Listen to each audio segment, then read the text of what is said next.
Hello guys, Indo આઈએસમાં આપનું સ્વાગત છે. પહેલો આર્ટિકલ તંઝાનિયાના વિશે છે. રિસન્ટલી તંઝાનિયાના પ્રેસિડેન્ટનું મૃત્યુ થયું છે, એટલા માટે આ દેશ હાલ ન્યૂઝમાં છે. તો આપણે એ ભાઈનું મૃત્યુ થયું તો બેસણામાં તો જવાશે નહીં, પણ એમને શ્રદ્ધાંજલિ આપવા માટે આપણે આ દેશનો મેપ ડિસ્કસ કરી લઈએ, કારણ કે આ દેશ ખૂબ જ ઇમ્પોર્ટન્ટ છે. આની આજુબાજુમાં 3 મહત્વના લેક્સ આવેલા છે. એના સિવાય તંઝાનિયાની અંદર આવેલો છે માઉન્ટ કિલિમંજારો, જે આફ્રિકન કોન્ટિનેન્ટનો હાઈએસ્ટ માઉન્ટેન છે.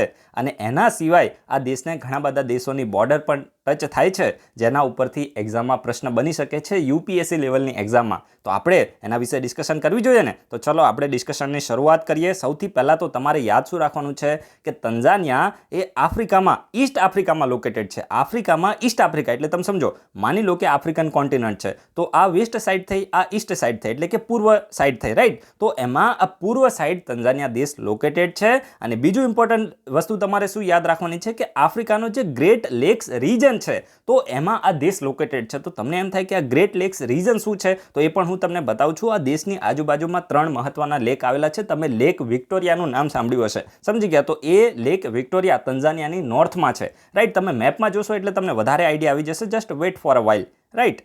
તો જો આ દેશને કયા કયા દેશોની બોર્ડર ટચ થાય છે એની આપણે વાત કરીએ તો જો યુગાન્ડા સાથે નોર્થમાં એટલે કે ઉત્તરમાં યુગાન્ડા સાથે બોર્ડર છે. એના સિવાય નોર્થ ઈસ્ટમાં આપણે જોઈએ તો કેન્યા સાથે બોર્ડર ટચ થાય છે. અને ઈસ્ટ સાઈડ જોઈએ એટલે કે પૂર્વ સાઈડ જોઈએ તો કોમોરોસ આઇલેન્ડ અને એના સિવાય ઇન્ડિયન ઓશન છે, તો એની સાથે ઈસ્ટ સાઈડ એની બોર્ડર છે. પછી સાઉથમાં આપણે જોઈએ તો મોઝામ્બિક અને માલાવી છે, એને મલાવી પણ અમુક લોકો પ્રોનાઉન્સ કરે છે. પછી સાઉથ વેસ્ટમાં જોઈએ તો ઝામ્બિયા છે. આ તમારે લખવાનું નથી, તમે શું કરજો, આવી રીતે એક રફ છે ને મેપ ડ્રો કરજો અને અહીંયા લખી દેજો તંઝાનિયા. પછી શું કરવાનું, નોર્થમાં તમારે યુગાન્ડા લખી દેવાનું. ઓલરેડી આ બધી વસ્તુ મેં તમને પહેલાંથી કીધેલી છે કે કઈ રીતે તમારે મેપની પ્રેક્ટિસ કરવાની છે. કોઈ પ્રોપર તમારે મેપ ડ્રો કરવાનો હોતો નથી, રાઈટ. તો એટલું તમે યાદ રાખજો. અને એના સિવાય આપણે જોઈએ તો વેસ્ટ સાઈડમાં આપણે જોઈએ તો રવાન્ડા છે, બુરુંડી છે, ડેમોક્રેટિક રિપબ્લિક ઓફ કોંગો છે. તો આટલા દેશોની બોર્ડર ટચ થાય છે. અને માઉન્ટ કિલિમંજારો આફ્રિકાનો હાઈએસ્ટ માઉન્ટેન છે, તો એ પણ તંઝાનિયાની અંદર લોકેટેડ છે. યાદ રાખજો, માઉન્ટ કિલિમંજારો એ આફ્રિકન કોન્ટિનેન્ટનો હાઈએસ્ટ માઉન્ટેન છે. તો એ કયા દેશની અંદર લોકેટેડ છે? આફ્રિકામાં તંઝાનિયાની અંદર લોકેટેડ છે. અને આની કેપિટલ સિટી કઈ છે? તો ડોડોમા. ડોડોમા એ તંઝાનિયાનું કેપિટલ છે. જેમ ભારતનું કેપિટલ ન્યૂ દિલ્હી છે, એવી રીતે ડોડોમા છે, તો એ તંઝાનિયાનું કેપિટલ છે, રાઈટ. તો હવે આપણે શું કરીએ, તંઝાનિયાનો મેપ આપણે ડિસ્કસ કરીએ, જે એક્ઝામના પોઈન્ટ ઓફ વ્યૂ રેલેવન્ટ છે. સૌથી પહેલાં તો તમે જુઓ કે ઉપર છે ને આ તંઝાનિયા છે. હું તમને થોડું મિનિમાઇઝ કરીને બતાવું. જો આપણું ઇન્ડિયા છે, રાઈટ, આ ઇન્ડિયા છે અને આ એરિયામાં તમારે આવવાનું છે, રાઈટ. હવે આપણે થોડું ઝૂમ કરીને જોઈએ તો તંઝાનિયા છે, રાઈટ. તો કયા કયા દેશોની બોર્ડર ટચ થાય છે? સૌથી પહેલાં તમે જુઓ આ ઇન્ડિયન ઓશન રીજન છે, રાઈટ. તો અહીંયા ઉપર કેન્યા છે, પછી યુગાન્ડા છે, પછી આપણે થોડું ઝૂમ કરીએ ને તો રવાન્ડા અને બુરુંડી, આ બંને નાના નાના દેશો છે, રાઈટ. તો રવાન્ડા અને બુરુંડી સાથે એની બોર્ડર ટચ થાય છે. પછી ડીઆરસી, આ જે ડેમોક્રેટિક રિપબ્લિક ઓફ કોંગો છે ને, એની સાથે વચ્ચે એક લેક આવી જાય છે, રાઈટ. તો ડાયરેક્ટ એની બોર્ડર ટચ થતી નથી, પણ તમે જુઓ કે આ લેન્ડ રોક રીજન છે, સમજી ગયા. એટલા માટે તમે એની વેસ્ટ સાઈડમાં જોશો તો ડીઆરસી છે. પછી થોડું આપણે મિનિમાઇઝ કરીએ તો ઝામ્બિયા છે, નોટ ઝિમ્બાબ્વે, ઝામ્બિયા છે. પછી મલાવી છે અને મોઝામ્બિક છે. યાદ રાખજો, ઇમ્પોર્ટન્ટ છે. અને ઈસ્ટ સાઈડમાં જોઈએ તો અહીંયા તમને કોમોરોસ આઇલેન્ડ જોવા મળશે. આ કોમોરોસ આઇલેન્ડ છે, તો એની સાથે પણ અહીંયા તમે જોઈ શકો છો કે વોટરની અંદર એક કોમોરોસ આઇલેન્ડ છે. અને આ ઇન્ડિયન ઓશન રીજન છે, આ સેશલ્સ છે, રાઈટ. આ ઇન્ડિયન ઓશન રીજન છે. તો આ બધા મહત્વના ફેક્ટ તમારે યાદ રાખવાના છે. હવે કયા કયા લેક છે એની વાત કરું તો જુઓ, આ લેક વિક્ટોરિયા ખૂબ જ ઇમ્પોર્ટન્ટ લેક છે, લેક વિક્ટોરિયા, રાઈટ. એના પછી ખાસ કરીને એક ત્રીજો અહીંયા બીજો એક લેક છે જેનું નામ છે, just wait for a while, lake તંગાનિયાકા.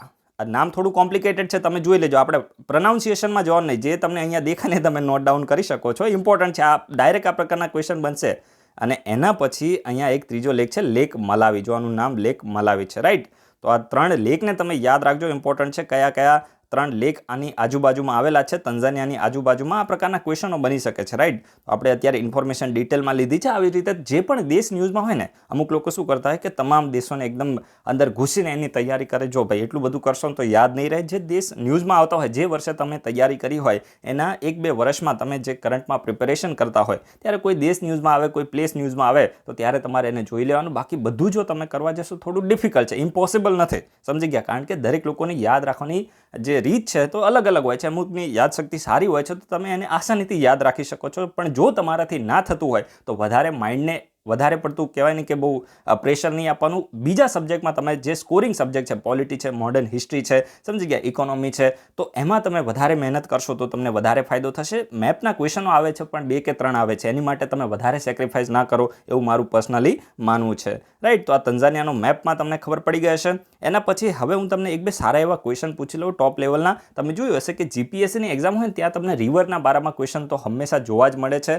તો અત્યારે હું તમને ક્રિષ્ના રિવર વિશે ક્વેશ્ચન પૂછું છું. ક્રિષ્ના રિવર વિશે તમને 3 સ્ટેટમેન્ટ આપેલા છે, એટલે કે 3 વિધાનો આપેલા છે ને 3માંથી તમારે સાચા વિધાનોને આઈડેન્ટિફાઈ કરવાના છે, રાઈટ. તો આપણે જોઈએ, પહેલું સ્ટેટમેન્ટ આપ્યું છે કે ભાઈ ક્રિષ્ના રિવર છે ને તો એક ઈસ્ટ ફ્લોઈંગ રિવર છે. જેમ નર્મદા રિવર છે તો વેસ્ટ ફ્લોઈંગ રિવર છે, પશ્ચિમ તરફ જાય છે. તો ક્રિષ્ના રિવર એક ઈસ્ટ ફ્લોઈંગ રિવર છે. તો આ સ્ટેટમેન્ટ સાચું છે કે ખોટું? ભાઈ આ ઈસ્ટ ફ્લોઈંગ છે, નોર્થ છે, સાઉથ છે કે વેસ્ટ છે, તમને ખબર હોવી જોઈએ. બીજું સ્ટેટમેન્ટ તમને આપ્યું છે કે ભાઈ ક્રિષ્ના રિવર છે ને તો એની બેંક એટલે કે ભાઈ ક્રિષ્ના નદીનો કિનારો છે તો એના ઉપર એક લાર્જ સિટી વિજયવાડા છે. સમજી ગયા શું કહેવા માંગે છે કે ક્રિષ્ના જે નદી છે તો એના કિનારા ઉપર જે લાર્જેસ્ટ સિટી છે તો કઈ છે? વિજયવાડા. આ પ્રકારનું બીજું સ્ટેટમેન્ટ કહેવા માંગે છે. અને ત્રીજું સ્ટેટમેન્ટ ક્રિષ્ના રિવરના ઓરિજિન વિશે છે કે ભાઈ ક્રિષ્ના રિવર છે તો એ વેસ્ટર્ન ઘાટમાં મહારાષ્ટ્રના મહાબલેશ્વર નજીક ઓરિજિન થાય છે. તો આ સ્ટેટમેન્ટ સાચું છે કે ખોટું? તો આ પણ તમારે જોવાનું છે. 3 સ્ટેટમેન્ટમાંથી કરેક્ટ સ્ટેટમેન્ટ આઈડેન્ટિફાઈ કરો. 1 and 2, 2 and 3, 1 and 2 and 1 2 3. આ તમારા ઓપ્શન છે. આમાં થોડો ગડબડ થઈ છે ને, કંઈ વાંધો નહીં. ચલો આ જે સી છે ને એને આપણે હટાવી દઈએ.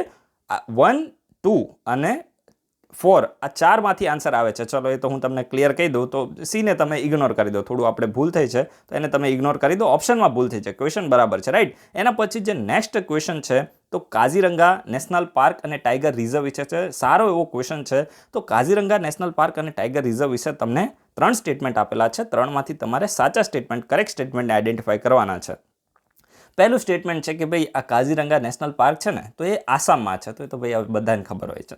યાર ક્વેશ્ચન કેવો પૂછે. એના પછી બીજું તમને સ્ટેટમેન્ટ આપ્યું છે, it host 2/3 of the world's great one horn rhino. એટલે કહેવા શું માંગે છે કે ભાઈ વિશ્વમાં જે એક સિંગવાળા ગેંડા જોવા મળે છે તો એના 2/3 એટલે કે 66.67% એ આ કાઝીરંગા નેશનલ પાર્કમાં જોવા મળે છે. તમને યાદ હોય તો મેં તમને આ બધી વસ્તુ ઇન્ફોર્મેશન આપેલી છે. પોબીતોરા વાઇલ્ડલાઇફ સેન્ચ્યુરી વિશે ઇન્ફોર્મેશન આપી હતી ત્યારે પણ મેં તમને કીધું હતું, જો તમને યાદ હોય તો, રાઈટ. તો આ સ્ટેટમેન્ટ સાચું છે કે ખોટું એ પણ તમને ખબર હોવી જોઈએ. અને ત્રીજું સ્ટેટમેન્ટ આપ્યું છે કે ભાઈ કાઝીરંગા નેશનલ પાર્ક એક વર્લ્ડ હેરિટેજ સાઇટ છે, વર્લ્ડ હેરિટેજ સાઇટ છે. તો આ સ્ટેટમેન્ટ સાચું છે કે ખોટું? 3માંથી કરેક્ટ સ્ટેટમેન્ટને આઈડેન્ટિફાઈ કરો. ઓપ્શન છે 1 and 2, 2 and 3, 1 and 3 and 1 2 3, right. એના પછી આજનો જે નેક્સ્ટ આર્ટિકલ છે તો એ ઇન્સ્યોરન્સ અમેન્ડમેન્ટ બિલ 2021 વિશે છે. આપણી જે રાજ્યસભા છે તો એના દ્વારા ઇન્સ્યોરન્સ અમેન્ડમેન્ટ બિલ 2021ને પાસ કરી દેવામાં આવ્યું છે. તો એક વસ્તુ યાદ રાખજો, આ ઇન્સ્યોરન્સ અમેન્ડમેન્ટ બિલ કરવા શું માંગે છે તો જે પણ ભારતની ઇન્સ્યોરન્સ કંપનીઝ છે તો એમાં ફોરેન ઇન્વેસ્ટમેન્ટ, જેને આપણે FDI કહીએ, ફોરેન ઇન્વેસ્ટમેન્ટની જે લિમિટ છે તો એને 49%થી ઇન્ક્રીઝ કરીને કેટલી કરી દીધી છે? 74% કરી દીધી છે. આ જ ફેક્ટ તમારે યાદ રાખવાનો છે. જીપીએસસીમાં આ 1 2માં તો ક્વેશ્ચન નહીં બને, અને આ તો પહેલા સમયથી ન્યૂઝમાં પણ ચાલે છે. જો તમને પૂછાશે ને 1 2માં હશે ને તો એ ડ્રાફ્ટ અથવા તો જે બિલ હશે ને એના ઉપર હશે, એક્ટ શબ્દ નહીં લખ્યો હોય. સમજી ગયા કે ભાઈ જે ઇન્સ્યોરન્સ અમેન્ડમેન્ટ બિલ છે તો એ જે મેઇનલી ઇન્સ્યોરન્સ સેક્ટર છે તો એમાં FDIની લિમિટને વધારીને કેટલી કરવા માંગે છે આવું પૂછ્યું છે. સમજી ગયા? તો આ પ્રકારના સ્ટેટમેન્ટ તમારે ધ્યાનમાં લેવાના છે. તો અહીંયા તમે જોઈ શકો છો કે પહેલાં 49% લિમિટ હતી અને વધારીને 74% કરી દેવામાં આવી છે. હવે such foreign investment may be subject to additional condition as prescribe by the central government. એટલે કે આ પ્રકારનું તમે 74% જે પણ ફોરેન કંપનીઝ હશે તો ઇન્વેસ્ટમેન્ટ તો કરી શકે, પણ એની માટે સરકારે જે પણ કન્ડિશન હશે રાખી હશે તો એને આ કંપનીઝે, જે ફોરેન કંપનીઝ હશે તો એને ફૂલફિલ કરવી પડશે. અને the bill amends the insurance act 1938. આ બિલ છે તો ઇન્સ્યોરન્સ એક્ટ 1938 છે, સમજી ગયા. મેઇન એક્ટ તો એને અમેન્ડ કરે છે, એટલા માટે અહીંયા શું લખ્યું છે? અમેન્ડમેન્ટ એક્ટ લખ્યું છે, ઇન્સ્યોરન્સ અમેન્ડમેન્ટ લખ્યું છે. જો ઇન્સ્યોરન્સ અમેન્ડમેન્ટ બિલ લખ્યું છે તો આ વસ્તુ તમે યાદ રાખજો. 1938નો મેઇન ઇન્સ્યોરન્સ એક્ટ છે તો એને અમેન્ડ કરે છે two increase the maximum foreign investment allowed in the Indian insurance company. એટલે કે આ બિલ એ ભારતની ઇન્સ્યોરન્સ કંપનીમાં મેક્સિમમ ફોરેન ઇન્વેસ્ટમેન્ટ કેટલું થઈ શકે તો એને એની લિમિટને વધારવા માટે છે. And act provides the framework for the functioning of the insurance business and regulate the relationship between the insurer, policy maker, share holder and regulator. Regulator કોણ છે ઇન્સ્યોરન્સ સેક્ટરમાં? ઇરડાઈ, જેને આપણે કહે છે insurance regulatory and development authority of India. તો જો આ એક્ટ શું કરે છે તો ભારતમાં જે પણ ઇન્સ્યોરન્સ બિઝનેસ છે તો એની ફંક્શનિંગને રેગ્યુલેટ કરે છે. એના સિવાય જે પણ પોલિસી હોલ્ડર હોય, સમજી ગયા, ઇન્સ્યોરન્સ કંપનીઝ હોય, સ્ટેક હોલ્ડર જેટલા પણ હોય તો બધાને શું કરે છે? બધાને રેગ્યુલેટ કરવાનું કાર્ય એ આ એક્ટ દ્વારા કરવામાં આવે છે. તો આ તમે જે મહત્વનો ફેક્ટ હતો 74% એફડીઆઈ લિમિટને વધારી દેવામાં આવી છે, આ તમે ખાસ યાદ રાખજો. અને એના પછી જે નેક્સ્ટ આર્ટિકલ છે ને તો એ Stockholm international peace research institute વિશે છે. તો જો ઇન્ડિયા છે ને તો વિશ્વનું second largest importer of arm છે, એટલે કે હથિયારોનું સેકન્ડ લાર્જેસ્ટ ઇમ્પોર્ટર છે. તો આ ફેક્ટ આપણને ક્યાંથી જાણવા મળ્યો છે? તો ભાઈ આ પહેલાંથી પણ ખબર છે, કંઈ નવું નથી, સમજી ગયા. પહેલાં પણ ઇન્ડિયા સેકન્ડ લાર્જેસ્ટ ઇમ્પોર્ટર હતું. અને આવું કોના દ્વારા કહેવામાં આવ્યું છે? તો Stockholm international peace research institute, જેને પ્રેમથી આપણે સિપ્રી કહીએ છીએ, સમજી ગયા. એક સ્વીડનની અંદર આવેલી થિંક ટેન્ક છે, રાઈટ? તો આ તમે યાદ રાખજો. અને સૌથી વધારે લાર્જેસ્ટ ઇમ્પોર્ટર કોણ છે? તો સાઉદી અરેબિયા. સાઉદી અરેબિયા સૌથી વધારે હથિયારોનું ઇમ્પોર્ટ કરે છે. અને સૌથી મોટું એક્સપોર્ટરની વાત હોય તો એ કોણ છે? તો એ છે રશિયા. રશિયા સૌથી વધારે એક્સપોર્ટ કરે છે. અને બીજા નંબર ઉપર ફ્રાન્સ અને ત્રીજા નંબર ઉપર ઇઝરાયલ આવે છે. અને ચોથા નંબર ઉપર આવે છે યુએસએ. ચોથા નંબર ઉપર આવે છે યુએસએ. યુએસએ સૌથી વધારે હથિયારોનું એક્સપોર્ટ કરે છે. ચોથા નંબર ઉપર સૌથી વધારે, મતલબ પહેલા નંબર ઉપર તમને પૂછે તો રશિયા છે, બીજા નંબર ઉપર ફ્રાન્સ છે, ત્રીજા નંબર ઉપર આપણે જોઈએ તો ઇઝરાયલ છે, અને ચોથા નંબર ઉપર આવે છે યુએસએ. સમજી ગયા? તો ફેક્ટ તમે યાદ રાખજો. અને અત્યારે રિસન્ટલી જે સ્ટોકહોમ ઇન્ટરનેશનલ પીસ રિસર્ચ ઇન્સ્ટિટ્યૂટે પોતાનો રિપોર્ટ રિલીઝ કર્યો તો એમાં એવું જાણવા મળ્યું છે કે ભાઈ 2011થી લઈને 15 અને 2016થી લઈને 20 સુધીમાં જે આર્મનો ઇમ્પોર્ટ છે તો એ 33% સુધી ઘટ્યો છે. સમજી ગયા? મતલબ વૈશ્વિક લેવલ ઉપર જે આર્મ્સ એટલે કે હથિયારોનો ઇમ્પોર્ટ છે તો 2011થી 15 અને 16થી 20 સુધીમાં 33% સુધી ઘટ્યો છે.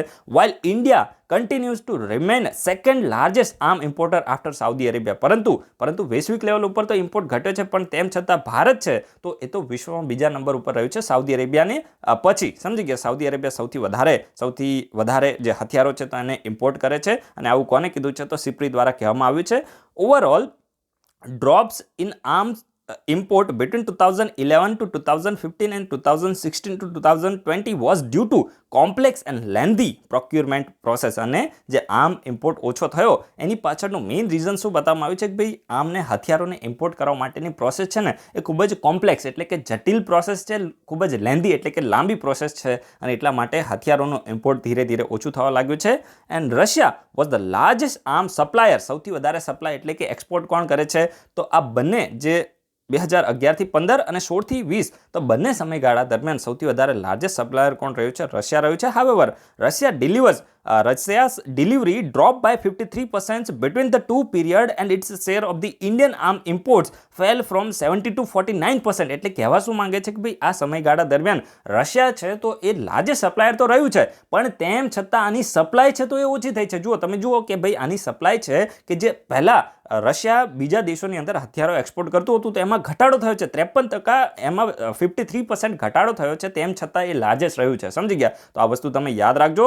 અને ઇન્ડિયાની અંદર પણ ઇન્ડિયામાં પહેલાં જે ઇમ્પોર્ટ થતું હતું હથિયારોનું તો એમાંથી 70% હથિયારો ક્યાંથી આવતા હતા? રશિયામાંથી આવતા હતા. પરંતુ હવે ઇન્ડિયાએ શું કર્યું છે? પોતાની જે પણ નીડ છે તો એને ડાયવર્સિફાય કરી છે. ભારત હવે હથિયારો માટે ફક્ત એક દેશ ઉપર ડિપેન્ડન્ટ નથી. આપણે રશિયા પાસેથી પણ હથિયારો લઈએ છીએ, ફ્રાન્સ પાસેથી પણ લઈએ છીએ, યુએસએ પાસેથી પણ લઈએ છીએ, એના સિવાય જર્મની અને એના સિવાય ઇઝરાયલ પાસેથી પણ જરૂર પડે ત્યારે આપણે હથિયારો છે તો એને પરચેસ કરીએ છીએ. એટલા માટે ભારતે હવે ફક્ત ને ફક્ત 49% જે પણ ઇમ્પોર્ટ થાય છે હથિયારોનો તો એ કોની પાસેથી થાય છે? તો રશિયા પાસેથી થાય છે. તો આ ફેક્ટ તમે યાદ રાખજો. France and Israel were the second and third largest arms supplier between 2016 and 2020, and India's arm import from the France increased by 709%. જુઓ તમે જુઓ કે ભાઈ ભારતનો જે આર્મ ઇમ્પોર્ટ છે, જે હથિયારોનો આપણો ઇમ્પોર્ટ છે, આયાત છે, તો ફ્રાન્સમાંથી 709% વધ્યું છે, અને ઇઝરાયલ પાસેથી આપણે જે હથિયારો પરચેસ કરીએ છીએ તો 82% છે. એટલા બધા ફેક્ટ ઇમ્પોર્ટન્ટ નથી, જસ્ટ ખાલી હું તમને છે ને થોડો માહોલ બનાવીને ઇન્ફોર્મેશન આપું છું, જેથી કરીને તમને થોડો મજા આવે. બાકી આટલા બધા ડિટેલમાં યાર ક્વેશ્ચન ના બને, તમારે ટેન્શન નહીં લેવાનું, આ બધી વસ્તુ તમે લખતા નહીં અને આ તમને યાદ પણ નહીં રહે, પ્રેક્ટિકલી પોસિબલ પણ નથી. તો આ તે પેલું શું કે ભાઈ સવારમાં વિડીયો આપણે વહેલા બનાવીએ છીએ તો તમને થોડું ડિટેલમાં આપણે ઇન્ફોર્મેશન આપીએ તો ક્યાંક પણ તમને થોડું પણ યાદ આવી જાય તો તમને ફાયદો થાય, સમજી ગયા. બાકી આ બધી વસ્તુ ફાલતુ આપણે ડિસ્કસ કરવાનો ટાઈમ જ જ્યારે આપણે થોડું લેટ થાય ત્યારે હોતો નથી, તો તમારે થોડું મેનેજ કરી લેવાનું, આ બધી વસ્તુ લખતા નહીં, સમજી ગયા. અને USA was the fourth largest supplier in 2016 and 2020, એટલે કે 2016થી 2020 વચ્ચે જે યુએસએ છે તો ચોથો લાર્જેસ્ટ સપ્લાયર રહ્યો છે. અને પાકિસ્તાનના ઇમ્પોર્ટની વાત કરીએ તો arms import by Pakistan between 2011 to 15 and 2016 to 20 decrease by 23%, 23% એમાં ઘટાડો થયો છે. અને આનો જે પણ ઇમ્પોર્ટ છે ને એમાંથી 61% ક્યાંથી આવે છે? ચાઇનામાંથી આવે છે, સમજી ગયા. એટલે કે માની લો કે પાકિસ્તાન છે તો 100% હથિયારો મંગાવે છે, તો એમાં 61% ચાઇનામાંથી હથિયાર આવે છે. તો તમે સમજી લો કે આની ક્વોલિટી શું હશે, સમજી ગયા. ચાઇનામાંથી આવે છે એટલે આની ક્વોલિટી તમે આના ઉપર એના સિપાહીઓ ઉપર પણ વિશ્વાસ નહીં થતો, તો એના હથિયારો ઉપર તો શામાંથી થવાના, સમજી ગયા. તો ખાલી મોટી મોટી વાતો કરે છે, એનાથી કંઈ થવાનું નથી. વચ્ચે છે ને આપણે પેલું પેપર STIનું અપલોડ કર્યું ત્યારે કોઈ મેં એક શાહીન 2 વિશે કમેન્ટ કરી હતી, સમજી ગયા, કે આ ફાલતુ મિસાઇલ છે. અને તો એમાં એક છોકરો કંઈક ખબર નહીં હવે નવી તૈયારી ચાલુ કરી હશે તો થોડો ડિપ્લોમેટ બનતો હતો. ભાઈ આ બધી વસ્તુ છે ને, જો જ્યારે કોઈ પણ વિડીયો બનાવતા હોય ને ત્યારે સામેવાળો જે પણ વિડીયો જોવાવાળો માણસ છે ને એને કંટાળો ના હોવો જોઈએ, સમજી ગયા. કે ભાઈ તમે એકદમ જાર્ગનને યુઝ કરો અને ભાઈ તમે કહેવાય ને કે એવી રીતે બોલો કે ભાઈ જે પણ એલિટ ક્લાસના લોકો હોય ને એને જ સમજ આવે, જે પણ સામાન્ય માણસ હોય, ભાઈ આ બધા છે ને આપણા દુશ્મન દેશો છે, સમજી ગયા. ભાઈ તમે જ્યારે ડિપ્લોમેટ બનશો ને ત્યારે તમને ટ્રેનિંગ આપશે, સમજી ગયા, પ્રોપર ટ્રેનિંગ હશે, તમને 3 વર્ષની ટ્રેનિંગ આપશે ડિપ્લોમેટમાં, સમજી ગયા. તમે જ્યારે બ્યુરોક્રેટ બનશો, જ્યારે IAS બનશો, IPS હશો, 2 વર્ષની ટ્રેનિંગ આપશે, એટલે તમે ત્યારે બધું શીખી જશો, સમજી ગયા. અત્યારથી તમારે એ પ્રકારનું માઇન્ડસેટ ડેવલપ કરવું જોઈએ. વસ્તુ સાચી છે, પણ જ્યારે અમે વિડીયો બનાવતા હોય ને ભાઈ, હું પણ અહીંયા બધા જે પણ જાર્ગન યુઝ કરવા બધું કરી શકું છું, પણ અમુક કેટલીક આપણે ઘણી બધી વસ્તુને સાથે લઈને ચાલવાની હોય, સમજી ગયા. એટલે થોડી મજાક મસ્તી હોય ને તો સામેવાળાને ઇરિટેશન ના થાય, બોરિંગ ના લાગે, સમજી ગયા. એટલે અમારે આ પ્રકારના સ્ટેટમેન્ટ યુઝ કરવા પડે. બાકી બધાને ડિપ્લોમેટિક વેમાં પણ વાત કરતા આવડતી હોય, એમ અહીંયા વિડીયો ના બનાવતા હોઈએ, રાઈટ. તો એ તમારે થોડું ધ્યાન રાખવાનું. ડાયરેક્ટ કહેવાય ને કે પછી હવે ચલો વધારે કંઈ બોલવું નથી પછી, નહીં તો તમને ખોટું લાગી જશે. ચાઇના તો આનો જે પણ પાકિસ્તાનને ઇમ્પોર્ટ કરે છે તો એમાંથી 61% ઇમ્પોર્ટ છે તો એ ચાઇનામાંથી આવે છે, એટલે ક્વોલિટી તમે એનો જોઈ શકો છો. અને 74% એન્ડ ફોર 74% ઇન 2016-20, સમજી ગયા કે ભાઈ 2016થી 20માં તો 74% થઈ ગયો હતો, સમજી ગયા. એટલે તમે જોઈ શકો છો 26% જ બીજા દેશમાંથી પાકિસ્તાન અત્યારે મંગાવે છે. એના પછી જે નેક્સ્ટ આર્ટિકલ છે તો એ પ્રિત્ઝકર, હું આને પ્રિત્ઝકર પ્રોનાઉન્સ કરું છું, તો પ્રિત્ઝકર આર્કિટેક્ટ પ્રાઇઝના વિશે છે. જો એક્ઝામમાં ક્વેશ્ચન બનશે ને તો એવો ક્વેશ્ચન નહીં આવે કે આ પ્રિત્ઝકર પ્રાઇઝ કોને મળ્યો છે, પણ ક્વેશ્ચન GPSCમાં આવશે ને તો એટલો જ ક્વેશ્ચન આવશે કે પ્રિત્ઝકર પ્રાઇઝ શાની માટે હોય છે, તો આર્કિટેક્ચર માટે હોય છે. યાદ રાખજો, આર્કિટેક્ચરમાં એક પ્રકારે નોબેલ જેવો આ અવોર્ડ છે તો એને માનવામાં આવે છે. આ તમે યાદ રાખજો, ક્વેશ્ચન અહીંયા GPSCમાંથી બનશે. તો રિસન્ટલી છે ને એક સોશિયલ હાઉસિંગ આર્કિટેક્ટ છે જેનું નામ છે એન્ને લેકાટોન અને જાઇન ફિલિપ વસાલ. આ એકદમ ફાલતુ નામ છે, આ તમે લખવું હોય તો GPSC માટે લખી દેજો, બાકી UPSC આવું ફાલતુ ના પૂછે. તો આ બંનેને શું મળ્યો છે, જે પ્રિત્ઝકર આર્કિટેક્ટ પ્રાઇઝ છે 2021નો તો એ મળ્યો છે. તો ભાઈ તમે એટલું યાદ રાખજો કે આર્કિટેક્ટ માટે પ્રાઇઝ આપવામાં આવે છે, અને જે પ્રિત્ઝકર પ્રાઇઝ છે is awarded annually to honour a living architect, એટલે કે જે પણ લિવિંગ આર્કિટેક્ટ હોય, જીવંત આર્કિટેક્ટ હોય, જેને આર્કિટેક્ટમાં એના ક્ષેત્રની અંદર સારું એવું એ જે પણ વ્યક્તિઓ હોય તો એને કાર્ય કર્યું હોય તો એના કાર્યને રેકગ્નાઇઝ કરવા માટે, એને ઓનર કરવા માટે અવોર્ડ છે તો એન્યુઅલી એને આપવામાં આવે છે. અને 1979માં 1979માં આ અવોર્ડને ફાઉન્ડ કરવામાં આવ્યો હતો. It is considered to be one of the world's premier architecture prize and is often referred to as Nobel prize of architecture, એટલે કે જે આર્કિટેક્ચર જે પણ સેક્ટર છે તો એની અંદર આને એક પ્રીમિયમ અવોર્ડ માનવામાં આવે છે અને આને નોબેલ પ્રાઇઝ ઓફ આર્કિટેક્ટ તરીકે પણ રિફર કરવામાં આવે છે. તો આટલું બધું તમે યાદ નહીં રાખો તો ચાલશે, જસ્ટ એટલું તમે યાદ રાખો. આર્કિટેક્ટ માટે જે આર્કિટેક્ચર માટે આ અવોર્ડ છે પ્રિત્ઝકર પ્રાઇઝ તો એ આપવામાં આવે છે અને આ બે નામ છે એને તમે યાદ રાખી શકો છો. એના પછી ખૂબ જ સારો એવો આર્ટિકલ છે નોટાના વિશે છે. નોટાનું ફૂલ ફોર્મ થાય છે નન ઓફ ધી અબોવ. તો ભાઈ રિસન્ટલી છે ને સુપ્રીમ કોર્ટે જે સેન્ટ્રલ ગવર્મેન્ટ અને જે ઇલેક્શન કમિશન ઓફ ઇન્ડિયા છે બંનેને નોટિસ આપી છે. રિસન્ટલી સુપ્રીમ કોર્ટમાં એક PIL ફાઇલ થઈ હતી અને એમાં એવું કહેવામાં આવ્યું હતું કે ભાઈ જે પણ જગ્યાએ ઇલેક્શન થતા હોય, ચાહે પછી પાર્લામેન્ટના ઇલેક્શન હોય, ચાહે પછી વિધાનસભા એટલે કે લેજિસ્લેટિવ એસેમ્બલીના ઇલેક્શન હોય કે ભાઈ લોકલ ઇલેક્શન હોય, એમાં જ્યારે મેક્સિમમ નોટાના બટન આવી જાય તો એ જ્યારે નોટાના બટન લોકો દ્વારા પ્રેસ કરવામાં આવે, મેજોરિટી નોટાની હોય, તો ત્યારે એ ઇલેક્શન છે તો એને કેન્સલ કરીને ફરીથી ફ્રેશ ઇલેક્શન કરવા જોઈએ. આ પ્રકારની પિટિશન એ સુપ્રીમ કોર્ટમાં કરવામાં આવી હતી અને પછી સુપ્રીમ કોર્ટે આના સંદર્ભમાં જે આપણા ચીફ જસ્ટિસ છે શરદ અરવિંદ બોબડે, તો એમને ઇલેક્શન કમિશન અને સેન્ટ્રલ ગવર્મેન્ટ બંનેને નોટિસ આપી છે કે ભાઈ આના ઉપર તમારો જવાબ આપો. સમજી ગયા? તો તમને એમ થાય કે ભાઈ આ નોટા શું છે? તો જો હું તમને છે ને એકદમ સિમ્પલ, હું ક્યારે કોઈ કોમ્પ્લિકેટેડ વસ્તુ બનાવતો જ નથી. આ નોટા છે શું એના વિશે મારે તમને એકદમ સારી રીતે એક્ઝામ્પલ આપું તો માની લો કે 100% વોટ છે. સમજી ગયા? કોઈ માની લો કે પર્ટિક્યુલર લોકાલિટી છે, એરિયા છે, તો એની અંદર 100% વોટ છે. હવે એ 100% વોટમાં 2 લોકો ઊભા છે. સમજી ગયા? કોઈ પણ પોલિટિકલ પાર્ટી, તમારી જાતે તમે અઝ્યુમ કરી લો 2 લોકો છે A અને B.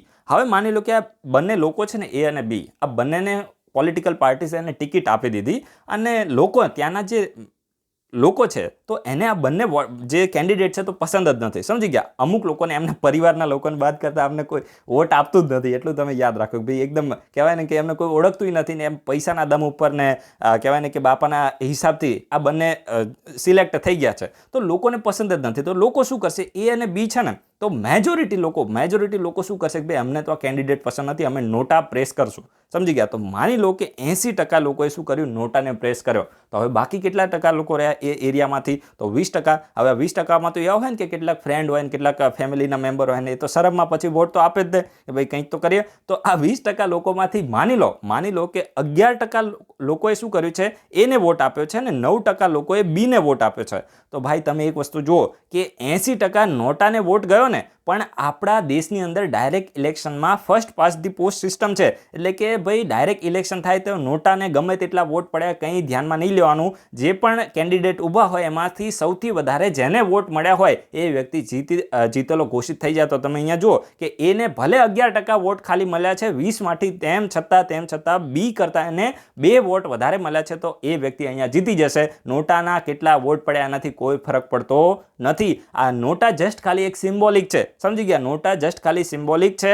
તો આ તમે જુઓ કે ભાઈ નોટાને લોકો ગમે તેટલા વોટ આપે પણ એનાથી જે પણ કેન્ડિડેટ હોય એને કોઈ ફરક ના પડે. આસાનીથી એ વ્યક્તિ ભલે એને ઓછામાં ઓછા વોટ મળ્યા હોય, ઇવન માની લો કે એને પરિવારનો એક જ એને વોટ મળ્યો અને પેલા બીજા વ્યક્તિને 0 વોટ મળ્યો હોય તો 1 વોટ મળ્યો ને તો એ માણસ જીતી જાય. તો આ પ્રકારની સિસ્ટમ જોવા મળે છે. અમે તમને સિમ્પલ એક્ઝામ્પલ આપીને કીધું છે. તો સુપ્રીમ કોર્ટે કીધું કે ભાઈ જ્યાં આ પ્રકારની જે પિટિશન આવી તો એમાં એવું કહેવામાં આવ્યું છે કે જ્યાં સૌથી વધારે નોટા લોકો પ્રેસ કરે તો એ ઇલેક્શન રિજેક્ટ થવા જોઈએ. મતલબ એ જે ઇલેક્શન છે તો ત્યાં ફરીથી ફ્રેશ ઇલેક્શન થવા જોઈએ અને એ ફ્રેશ ઇલેક્શન થાય તો એમાં પહેલાં જે કેન્ડિડેટ હતા એ ફરીથી ના આવવા જોઈએ. આ પ્રકારની પણ જે વોટર છે, જે પણ પિટિશનર છે તો એને ડિમાન્ડ કરી છે અને ચીફ જસ્ટિસે ઇનિશિયલી તો શું કીધું કે ભાઈ આ ફિઝિબલ નથી, આ ઓપ્શન જે તમે વાત કરો છો એ ફિઝિબલ નથી. સમજી ગયા? પણ તેમ છતાં જે પણ પિટિશનર હતું તેને એવી આર્ગ્યુમેન્ટ આપી, if the voters are given the power to reject, જો વોટર્સને જે પણ વોટર્સ હશે તો એમને રિજેક્ટ કરવાનો પાવર આપવામાં આવશે તો political parties will take care to file the worthy candidate in the first place. એટલે કે જો વોટરને રિજેક્ટ કરવાનો પાવર આપવામાં આવશે તો જે પણ પોલિટિકલ પાર્ટીઝ હશે ને એ સારા એવા કેન્ડિડેટને પહેલી જ વખત સારા એવા કેન્ડિડેટને ઊભા રાખશે અને જેથી કરીને જે શાસન છે તો એ સારી રીતે ચાલી શકે. સમજી ગયા? તો આ પ્રકારની જે આર્ગ્યુમેન્ટ છે તો એ પિટિશનર દ્વારા કરવામાં આવી છે. તો આપણે નોટા વિશે થોડી ઇન્ફોર્મેશન લઈએ. નોટા માટે એક સારો એવો કેસ છે, સુપ્રીમ કોર્ટનો કેસ તમારે યાદ રાખવાનો છે. PUCL versus union of India, PUCL versus union of India 2013નો આ કેસ છે અને એમાં ઇલેક્શન કમિશન ઓફ ઇન્ડિયાએ ડાયરેક્ટ જે સુપ્રીમ કોર્ટ છે તો એને ઇલેક્શન કમિશન ઓફ ઇન્ડિયાને ડાયરેક્ટ કર્યું હતું કે ભાઈ તમારે નોટાને ઇન્ટ્રોડ્યુસ કરવું જોઈએ in direct election to allow the voter to register their protest in none of the candidate is acceptable to them. એટલે કે સુપ્રીમ કોર્ટે ઇલેક્શન કમિશનને 2013માં ડાયરેક્ટ કર્યું હતું PUCL versus union of India કેસમાં કે ભાઈ તમારે ડાયરેક્ટ ઇલેક્શન, જે પણ ડાયરેક્ટ ઇલેક્શન થાય છે, સમજી ગયા, જે લોકો પોતાના પ્રતિનિધિને ચૂંટે છે, તો આ ડાયરેક્ટ ઇલેક્શનની અંદર તમારે જે નોટાનું બટન છે તો એને એડ કરવું જોઈએ, જેથી કરીને કોઈ એવા કેન્ડિડેટ હોય જે લોકોને એક્સેપ્ટેબલ નથી, તમામ કેન્ડિડેટ, તો લોકો ત્યારે પોતાનો પ્રોટેસ્ટ છે તો એને રજીસ્ટર કરાવી શકે નોટાને પ્રેસ કરીને. And NOTA has only symbolic value, આની જસ્ટ ખાલી સિમ્બોલિક વેલ્યુ છે. આનાથી કોઈ પણ કહેવાય ને કે રિઝલ્ટ ઉપર ફરક પડતો નથી. Regardless of the NOTA numbers, candidate polling most votes is elected, એટલે કે જેને સૌથી વધારે વોટ મળે તો એ વ્યક્તિ જીતી જાય છે. પછી એ વોટ કેટલા પર્સન્ટેજ છે મેટર કરતું નથી. However it is a step towards encouraging the political parties to field the candidate with integrity, એટલે કે તેમ છતાં એક પોલિટિકલ પાર્ટીને એન્કરેજ કરવા માટે છે કે ભાઈ તમે સારા એવા કેન્ડિડેટ છે તો એને ઊભા રાખો, અદરવાઇઝ લોકો નોટાને પ્રેસ કરીને પોતાનો પ્રોટેસ્ટ છે તો એને રજીસ્ટર કરાવશે. સોશિયલ મીડિયા પ્લેટફોર્મની લિંક આપેલી છે. ઇન્સ્ટાગ્રામમાં એડમિનનો તમે કોન્ટેક્ટ કરી શકો છો. ટેલિગ્રામને ખાસ જોઈન કરવાની છે. Thanks for watching. તમારા બધાનો દિવસ શુભ જાય.